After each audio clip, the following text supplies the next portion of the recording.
Sausage. Hello and welcome back. So I have this pair of jeans that I tore a while back, but I couldn't bring myself to throw them out because they were not in terrible shape. They just have the one tear.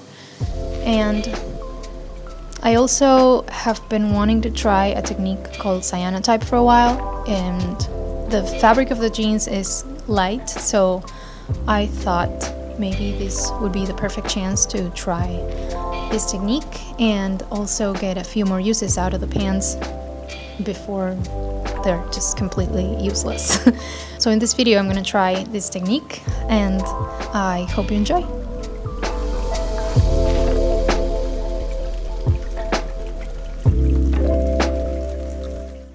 First of all, I worked on patching up my jeans. As you can see, my cat was very eager to help out here, so it took a while as I tried not to stop over my needle. Luckily, I succeeded and both survived.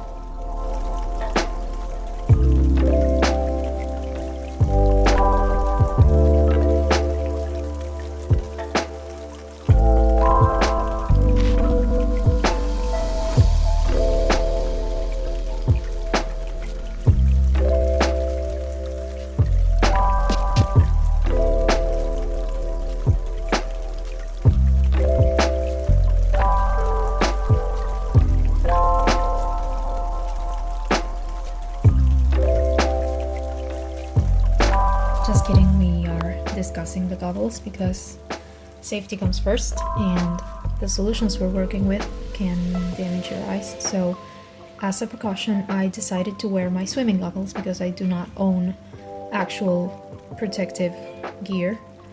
Please don't judge me. But I recommend you do the same if you're gonna do this at home.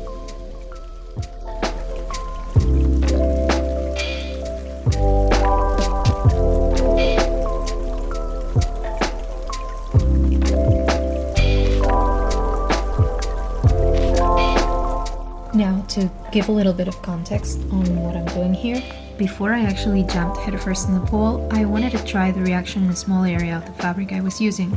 So I decided to draw a few flowers with the solution mix, and then I embroidered beads on top to form the centers of the flowers. The beads would block the UV rays and cause the hidden surface to remain the original color of the denim.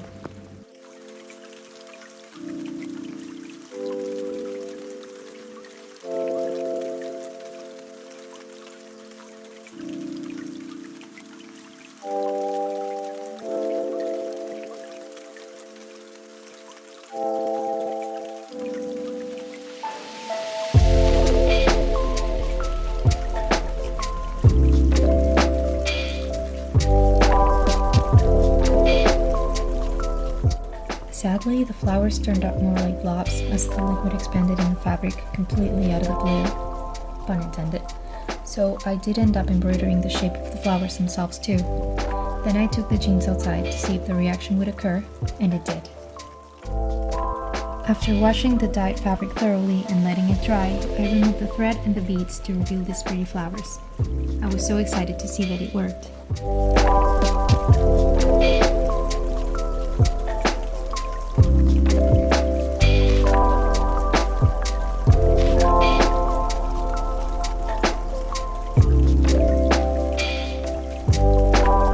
Now that I had my practice round, I started to prep my pants for the actual scary part. I used some painter's tape to mark the area to dye. I went for an asymmetrical design that I thought would look cool. I put some cardboard underneath the fabric so that the solution mix wouldn't bleed through, and then I started mixing solutions A and B and painting with paint rollers, but you can use any brush that doesn't have metal in it, as metal can mess with the reaction.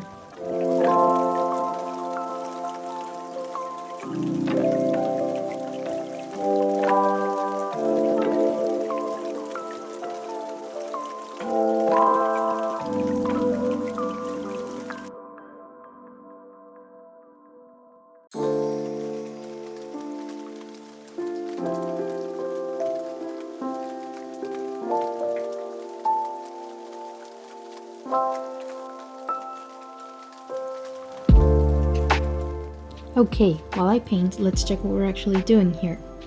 The technique uses a chemical reaction between two solutions, A and B. which are mixed in equal parts and then applied to the medium we want to dye, in this case a cotton-based fabric.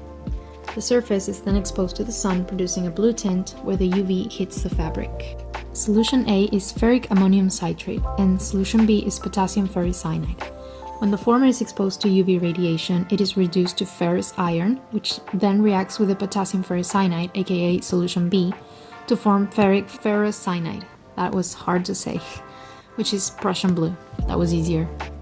Okay, now back to painting.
Okay, moment of truth.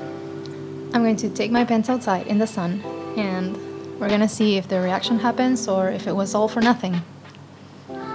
Hopefully it won't look too bad, so we'll see and pray for me.